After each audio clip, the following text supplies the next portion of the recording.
He died at 32 years old. By the time Hollywood realized what it had lost, Bruce Lee was already gone. For decades, the story of Bruce Lee was told as a legend of martial arts, speed, and physical mastery, but that version misses the deeper truth. Bruce Lee was not just a fighter, and he was not simply a movie star. He was a man who collided with an industry that did not know what to do with him, and responded by trying to limit him. Before the fame, before the statues, before the quotes printed on posters, Bruce Lee was a problem for Hollywood. He was too Chinese to be American, and too American to fit the image Hollywood wanted for Asian men. He spoke with confidence. He demanded control. He refused to play the roles that were offered to him quietly and gratefully. That refusal would define his life. Bruce Lee was born in 1940 in San Francisco, during a brief tour his parents were making with a Chinese opera company. Soon after, he was raised in Hong Kong, a city shaped by colonial rule, cultural tension, and constant movement. From an early age, he lived between identities, never fully belonging to one world. As a child actor in Hong Kong cinema, he experienced fame early, but the streets taught him something films could not. Violence was common. Fights were unavoidable. Bruce Lee learned quickly that survival depended on awareness, speed, and adaptability. These lessons would later shape not only his martial arts philosophy, but his worldview. When he returned to the United States as a teenager, he encountered a different kind of resistance. America presented opportunity, but also barriers that were less visible and more rigid. Asian men were rarely cast as leads. When they appeared on screen, they were often silent, submissive, or expendable. Bruce Lee refused that mold instinctively. At university, he began teaching martial arts openly, breaking with tradition by instructing students regardless of race. This decision alone placed him at odds with parts of the martial arts community. But Bruce Lee had little patience for boundaries he considered artificial. He believed efficiency mattered more than tradition, truth more than hierarchy. This belief extended far beyond combat. By the early 1960s, Bruce Lee was building a reputation in California, not as an actor, but as a teacher and thinker. His students included athletes, artists, and eventually Hollywood insiders. They were drawn not just to his physical ability, but to his clarity. He spoke about discipline, fear, and identity with a precision that felt unsettling to those accustomed to stereotypes. Hollywood noticed him, but cautiously. When Bruce Lee was cast as Kato in the television series The Green Hornet, it was not the breakthrough it appeared to be. Though his presence dominated the screen, the show framed him as a sidekick. In many episodes, his character said very little. His movement spoke louder than his dialogue, and audiences noticed. In some countries, particularly outside the United States, viewers believed Bruce Lee was the star of the show. Hollywood did not. Instead of expanding his role, the industry grew nervous. Executives worried that his charisma was eclipsing the lead. Rather than adjusting the structure, they reduced the platform. When the show ended, Bruce Lee found himself unemployed, despite clear audience interest. This was not an accident, it was a pattern. Bruce Lee began pitching his own ideas, stories centered on Asian protagonists who were intelligent, complex, and in control of their destiny. One of these concepts would later resemble Kung Fu, a series Hollywood ultimately produced without him, casting a white lead instead. For Bruce Lee, this moment clarified everything. Hollywood did not simply misunderstand him, it did not trust him. The rejection was not loud. There were no public confrontations. It came in the form of silence, delays, and polite dismissals. Doors did not slam shut, they simply never opened. At this point, Bruce Lee faced a decision that would define his legacy. He could wait, adapt, and accept what was offered, or he could leave. He chose to leave. Returning to Hong Kong, Bruce Lee entered an industry that recognized his value immediately. Within a short period, he became a leading man, not because he fit a mold, but because he shattered it. His films were not just successful, they were transformative. They redefined how martial arts were filmed, how heroes were portrayed, and how Asian masculinity was presented to the world. But even as his fame exploded internationally, his relationship with Hollywood remained unresolved. The industry that had once dismissed him now wanted access, but on its own terms. Bruce Lee was no longer willing to surrender control. This tension between recognition and resistance would follow him until the end of his life. And as his influence grew, so did the stakes. Fame did not protect him from pressure, it intensified it. Because Bruce Lee was no longer just an actor, he had become a symbol, and symbols are dangerous to systems that rely on control. When Bruce Lee returned to Hong Kong, he did not come back as a desperate actor searching for work. He arrived as a man who had been underestimated and was no longer willing to negotiate his worth. The response was immediate. Hong Kong audiences recognized him instantly, not as a sidekick or a novelty, but as a leading presence. Producers saw something Hollywood had failed to understand. Bruce Lee was not just skilled,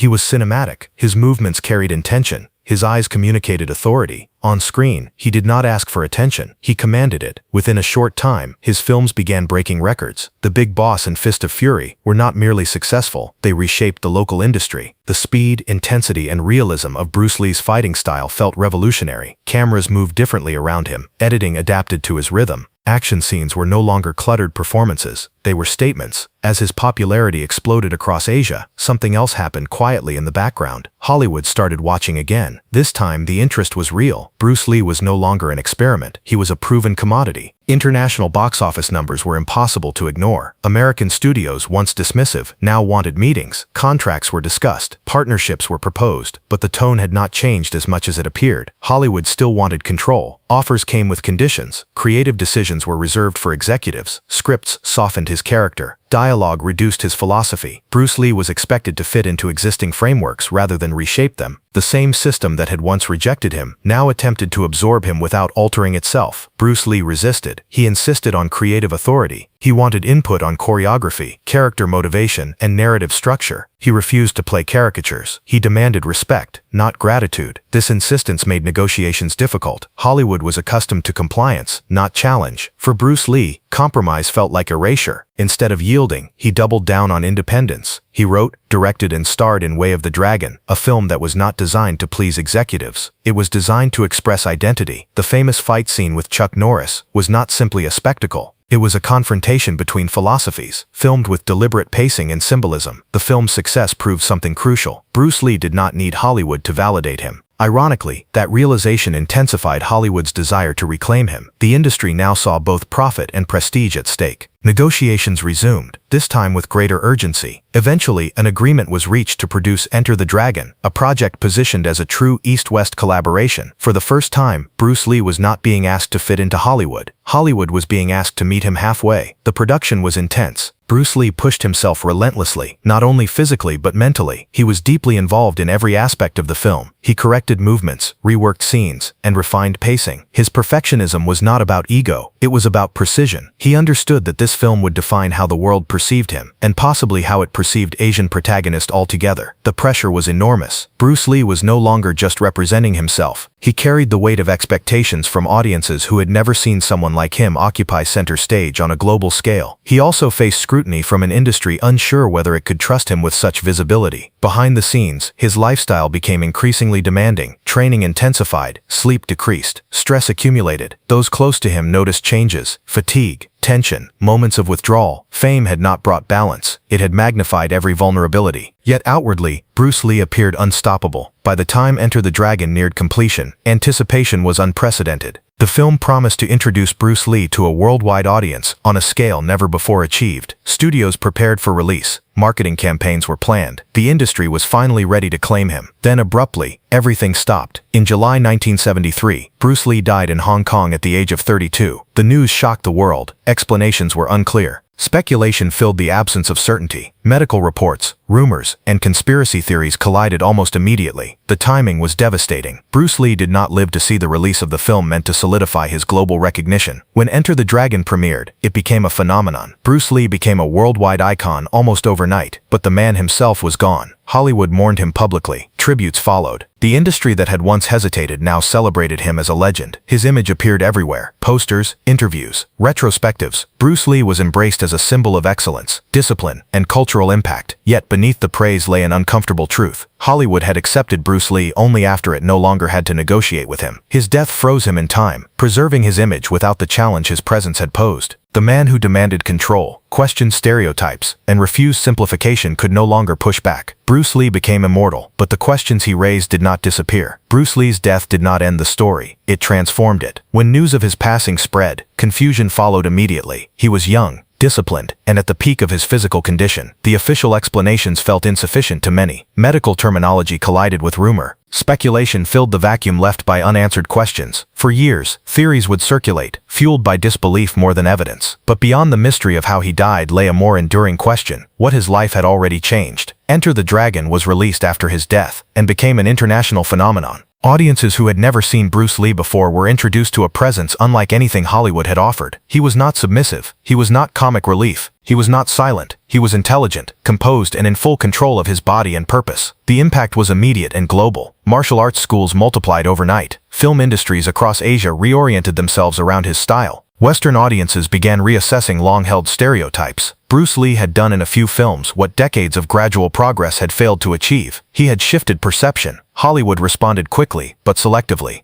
Bruce Lee was now safe to celebrate. His image could be admired without negotiation. His philosophy could be quoted without challenge. His face could be placed on posters without demanding creative authority in return. In death, Bruce Lee became manageable. Studios produced tributes. Documentaries framed him as a once-in-a-generation talent, yet many of the structural barriers he fought against remained largely intact. Asian leading men were still rare. Creative control was still centralized. Representation improved slowly, unevenly. Bruce Lee's influence was undeniable, but the system he confronted did not fundamentally change overnight. What endured more strongly than Hollywood's response was his philosophy. Bruce Lee's writings and interviews revealed a mind that extended far beyond physical combat. He spoke about identity as something fluid, not fixed. He rejected rigid systems in favor of adaptability. His famous assertion to be like water was not metaphorical flourish, it was a worldview. He believed that limitation often came not from external forces but from internal acceptance of imposed roles. This belief resonated far beyond martial arts. Athletes, actors, musicians, and thinkers across generations cited Bruce Lee as a foundational influence, not because they sought to imitate his movements but because they recognized the clarity of his defiance. He did not ask permission to exist fully. He defined his own terms and accepted the consequences. In this sense, Bruce Lee's legacy became more powerful after his death than during his life. He was no longer just a man navigating resistance. He was a reference point, a reminder of what happens when talent meets a system unprepared to accommodate it. Hollywood continued to profit from his image, yet struggled to replicate what made him singular. Many attempted to fill the space he left behind. None succeeded. Bruce Lee was not replaceable because he was not a product of casting.